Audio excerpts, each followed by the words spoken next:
तो कहानी की शुरुआत होती है छोटे रीड और उसके बाप से। इसका बाप एक शिकारी था और इस बार रीड को भी शिकार पर ले गए थे। उन्होंने हिरन का शिकार किया और फिर रीड को एक चाकू दिया ताकि वो इसकी खाल उतार सके, लेकिन रीड बहुत डर गया। इससे ये नहीं हो पाया। ये देखकर इसका बाप गुस्से में आ गया और इस पर चिल्लाने लगा। यहीं से सीन कट होता है और अब हमें बड़े रीड को दिखाया जाता है। आज उसकी शादी का दिन था। पूरा घर खुशियों से भरा था। शादी के बाद रीड और इसकी बीवी लॉन्ग ड्राइव पर जाने वाले थे, जिसके लिए इसके बाप ने पहले से तैयारी कर रखी थी। इन्होंने गाड़ी में कुछ ऐसा सामान रखा था जो सिर्फ इमरजेंसी के लिए था। ये देखकर रीड को गुस्सा आ गया। शायद वो अपने बाप के सख्त रवैये की वजह से इनके ज़्यादा करीब नहीं था। रीड और इसकी वाइफ ने सफ़र शुरू किया। रास्ते में पता चला कि इसकी वाइफ प्रेग्नेंट है। दोनों अपने आने वाले बच्चे के बारे में बात कर ही रहे थे कि अचानक एक गाड़ी सामने आ गई। रीड ने ध्यान नहीं दिया। उनकी गाड़ी टकराने से बाल बाल बची। इसकी वाइफ ने इसे लापरवाही के लिए खूब डांटा। कुछ दूर जाने के बाद ये लोग ऐसी जगह पहुंचे जहां दो रास्ते थे। इन्हें समझ नहीं आया कि किस तरफ जाना है। वहां एक साइन बोर्ड लगा था कि पास में ही एक फ्यूल स्टेशन और स्टोर है। रीड की वाइफ ने कहा कि हमें इस रास्ते पर जाना चाहिए क्योंकि फ्यूल स्टेशन और स्टोर आमतौर पर हाईवे के करीब होते हैं। ये लोग इस रास्ते पर बढ़े, लेकिन अजीब बात यह थी कि वहाँ कोई ट्रैफिक नहीं था। जब वो स्टोर पहुँचे तो उन्होंने देखा कि यह तो पूरी तरह खाली पड़ा था। अंदर एक बूढ़ा आदमी बैठा था, लेकिन जब उन्होंने इससे बात करने की कोशिश की तो इसने जवाब नहीं दिया, जैसे वो सो रहा हो या बेहोश हो। तभी अचानक एक बूढ़ी औरत इनके करीब आई। इसे देखकर दोनों थोड़ा घबरा गए, लेकिन फिर खुद को संभाल लिया। रीड की वाइफ ने इस बूढ़ी औरत से वॉशरूम यूज़ करने की इजाज़त मांगी। बूढ़ी औरत ने सख्त लहजे में कहा, गंदा मत करना। फिर इसी बूढ़ी औरत की मदद से इन्होंने हाईवे तक पहुंचने का रास्ता पता किया और वहां से निकल गए। सफ़र के दौरान दोनों फिर से बातें करने लगे। तभी अचानक रीड को ऐसा महसूस हुआ कि जैसे किसी ने बाल्टी भरकर इसकी गाड़ी पर खून गिरा दिया हो, लेकिन अगले ही पल सब कुछ नॉर्मल हो गया। इसने सोचा कि शायद ये सिर्फ इसका वहम था। कुछ देर बाद ओलिविया यानी रीड की वाइफ ने रेडियो ऑन कर दिया। इस पर नॉर्मल गाने बज रहे थे, मगर रीड को इनमें एक और आवाज़ सुनाई दी, जैसे कोई कह रहा हो तुम्हारी वाइफ तुमसे प्यार नहीं करती। आगे रास्ते में इन्हें एक बूढ़ा आदमी दिखा। रीड को लगा कि शायद वो लिफ्ट मांग रहा है। ओलिविया ने पहले ही कह दिया हम इसे लिफ्ट नहीं देंगे। क्या पता ये कौन है। रीड थक चुका था तो गाड़ी ओलिविया चलाने लगी। तभी रीड को बहुत अजीब महसूस हुआ, जैसे वो आगे बढ़ने की बजाय पीछे जा रहे हों। इसने इन बातों को नज़रअंदाज कर दिया और सोने की कोशिश करने लगा।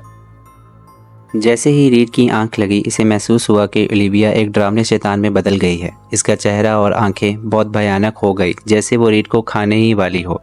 तभी अचानक रीड की आंख खुल गई। वो घबराकर इधर उधर देखने लगा। इस सड़क पर आते ही अजीब अजीब चीज़ें होने लगी थी, और सबसे ज़्यादा इसके साथ। वो समझ नहीं पा रहा था कि ये सब क्यों हो रहा है। ओलिविया ड्राइव कर रही थी, लेकिन इसने अब तक मीटर नहीं देखा था। जब रीड ने मीटर पर नज़र डाली तो देखा कि टैंक लगभग खाली हो चुका था। ऐसा तो तभी हो सकता था जब वो कई घंटे से लगातार ड्राइव कर रहे हों। ओलिविया ने हैरानी से कहा, मुझे तो लगा कि हम बस कुछ ही मिनट से ड्राइव कर रहे हैं। रीड का दिमाग घूम गया। कुछ तो गड़बड़ है। Time loop. वो समझ गया कि वो बहुत देर से एक ही चीज़ दोहरा रहे हैं, लेकिन इन्हें इसका एहसास तक नहीं हो रहा था। अब ओलिविया को भी यकीन करना पड़ा। ओलिविया का सर घूमने लगा। इसे अजीब महसूस होने लगा। रीड ने इसकी मदद करने के लिए गाड़ी के पीछे से कुछ लेने की कोशिश की। तभी ओलिविया को गाड़ी पर खून नजर आया। अगले ही पल इसे सड़क पर खून से लथपथ एक लड़की दिखी। डर के मारे इसने तेज़ी से गाड़ी भगा दी। रीड ने चौंक कर पूछा, ये क्या कर रही हो? तब ओलिविया ने डरते हुए सब कुछ बता दिया। बात करते करते वो फिर उसी बम्पर के पास पहुंच गए जहां से वो निकले थे। अब तो दोनों का दिमाग चकरा गया। रीड ने ध्यान दिया कि वो कई घंटे से सफ़र कर रहे हैं, लेकिन अभी तक शाम से रात नहीं हुई। जैसे ही दोनों गाड़ी से बाहर निकले, अचानक चारों तरफ से अंधेरा छा गया। एक पल में ही रात हो गई। तभी ओलिविया की नज़र पास के पेड़ पर पड़ी। वहाँ एक आदमी की लाश लटकी थी। इसका जिस्म ऐसे उधेड़ा गया था जैसे किसी ने इसे खा लिया हो। इससे पहले कि वो कुछ समझ पाते, अचानक एक अजनबी आदमी जिसने मास्क पहना हुआ था इन पर हमला कर देता है। दोनों जान बचाने के लिए दौड़ते हैं और गाड़ी में बैठकर भागने की कोशिश करते हैं। डर के मारे रीड गाड़ी को आगे बढ़ाने की बजाय बैक ड्राइव करने लगता है। पीछे जाते जाते दोनों ये भी भूल गए कि वो ऐसा क्यों कर रहे हैं। तभी अचानक वही मास्क पहना आदमी फिर से इनकी गाड़ी के सामने आ गया। अब गाड़ी का फ्यूल भी ख़त्म हो चुका था। वो कहीं भाग भी नहीं सकते थे। तभी सामने से एक गाड़ी आई कि हॉर्न से मास्क वाला आदमी चौंक गया और इस मौके का फ़ायदा उठाकर रीड और ओलिविया जंगल की तरफ भाग गए। लेकिन जंगल में घुसते ही फिर से अजीब चीज़ें होने लगी। इन्हें याद ही नहीं रहा कि वो जंगल में क्यों भाग रहे हैं। फिर अचानक वक्त जैसे रुक गया और जब इन्हें होश आया तो उन्होंने किसी अंधेरे कमरे में खुद को बंधा हुआ पाया। अब दोनों जख्मी थे और इन्हें एहसास हुआ कि इन्हें किडनैप कर लिया गया है। और जिसने इन्हें किडनैप किया था वो कोई और नहीं बल्कि वही मास्कमैन था। तभी ओलिविया ने रीड की तरफ देखा और कांपते हुए कहा, मुझे तुम्हें एक सच बताना है, मैं तुमसे प्यार नहीं करती थी। रीड के दिल को जैसे किसी ने चाकू मार दिया। ओलिविया ने रोते हुए कहा, मैंने मजबूरी में तुमसे शादी की थी, मैं किसी और के साथ भी थी, और सच कहूँ तो मुझे ये भी नहीं पता कि ये बच्चा तुम्हारा भी है या नहीं।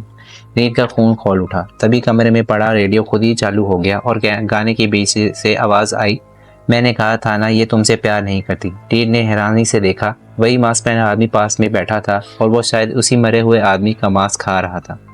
अब इसकी नज़रें रीड और ओलिविया पर थी, लेकिन इससे पहले वो हमला करता अचानक कोई पीछे से आया और इसके सर पर जोरदार हमला कर दिया। मास्क मैन बेहोश होकर गिर पड़ा। रीड और ओलिविया ने देखा कि यही वो बूढ़ा आदमी था जिसे इन्होंने पहले स्टोर में देखा था, वही जो इन्हें इस जगह पर आने से रोक रहा था।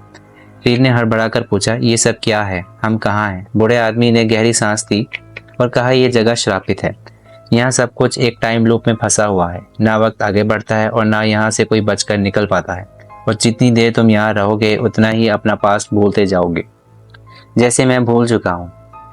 ये कहानी कुछ सालों से एक ही जगह पर फंसे एक आदमी की है जिसे याद भी नहीं कि वो कितने वक्त से यहाँ है। वो बूढ़ा हो गया था और इसे लगने लगा था कि शायद वो इस टाइम लूप में ही मर जाएगा, लेकिन अचानक इसकी याददाश्त जाने लगी। वो ओलिविया और रीड को भूल गया और इन पर हमला करने लगा। डर कर वो दोनों वहाँ से भाग निकले। भागते भागते सुबह हो गई, लेकिन रीड और ओलिविया से नाराज था। वो इससे बात नहीं करना चाहता था, लेकिन अभी इनके लिए सबसे बड़ी ज़रूरी चीज़ ये थी कि वो किसी भी तरह इस जगह से बाहर निकलें।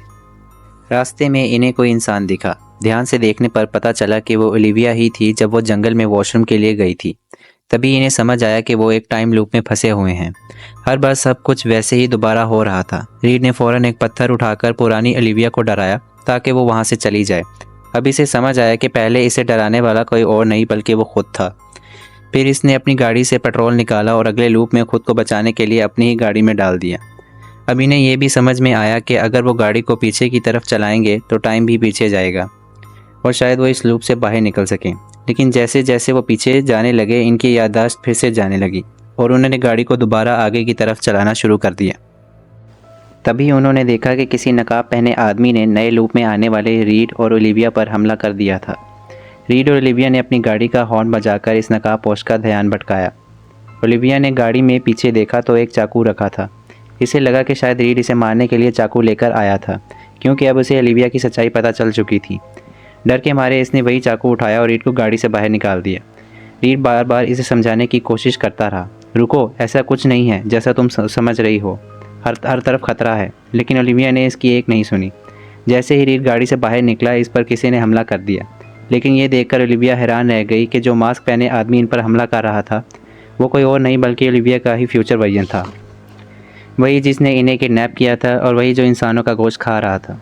अब ओलिविया का दिमाग ख़राब हो चुका था। वो जल्दी से गाड़ी में बैठ गई। रीड भी किसी तरह बचकर गाड़ी में आया और दोनों ने तेज़ी से गाड़ी को बैक ड्राइव करना शुरू कर दिया। जैसे जैसे वो पीछे जाने लगे, वक्त तेज़ी से बदलने लगा। दिन और रात ऐसे बदल रहे थे जैसे कोई लाइट ऑन ऑफ कर रहा हो। फिर वो इसी रास्ते पर पहुंचे जहां से उन्होंने ये सफ़र शुरू किया था। सब कुछ ठीक हो गया, लेकिन बहुत देर हो चुकी थी। रीड ने फ़ोन देखा तो फैमिली और दोस्तों के बहुत सारे मैसेजेस आए हुए थे। इसे समझ आया कि वो इस जगह पर बहुत लंबा अरसा बिता चुका था, लेकिन अब ओलिविया मर चुकी थी और इसका बच्चा भी। अब इस ज़िंदगी में कुछ बचा ही नहीं था। वो गाड़ी से उतरा और उसी रास्ते पर चल पड़ा जिससे वो बड़ी मुश्किल से बाहर निकला था। और तब इसे एहसास हुआ यही तो वो बूढ़ा आदमी था जिसने शुरू में इसे यहाँ आने से रोका था।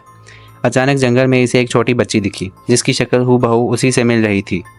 उसने समझ लिया कि ये उसी की बेटी थी जिसे शायद ओलिविया के किसी वैया ने जन्म दिया होगा, और अब वो भी इस जंगल में फंसी थी। बच्ची के पास रीड और ओलिविया की एक तस्वीर थी। रीड ने तस्वीर को गले लगाया और रो पड़ा और कहानी यही ख़त्म हो गई।